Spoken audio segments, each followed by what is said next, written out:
Welcome back to News 13 this morning. And according to the National Fire Protection Association, nearly half of all home heating fires occur in December through February. Now, for those who will use their chimney or a space heater to help them stay toasty, it's important you do so safely. News 13's Tess Rowland explains.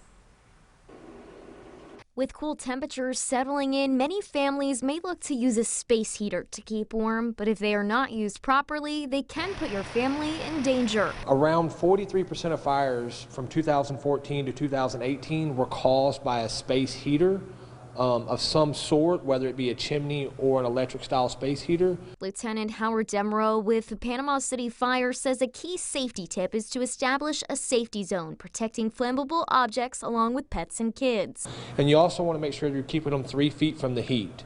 And what we mean by that is like anything that can burn, like your furniture, your curtains, anything that, even yourself, you want to keep 3 feet from the heat of the space heater. You should check the wattage and ampage of the space heater and if it corresponds with your home's electrical capabilities. Some devices may even come with upgraded safety features. Another safety feature that you want to make sure your space heater has is a thermostat or overheat protection.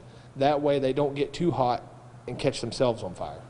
He also says to be mindful of where you plug space heaters in and to never leave them unattended when on. You don't want to use a power strip or an extension cord.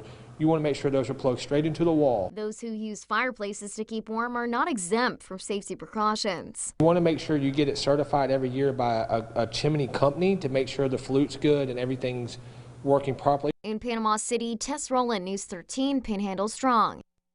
Demeraux also recommends checking and making sure your carbon monoxide and smoke detectors are working properly.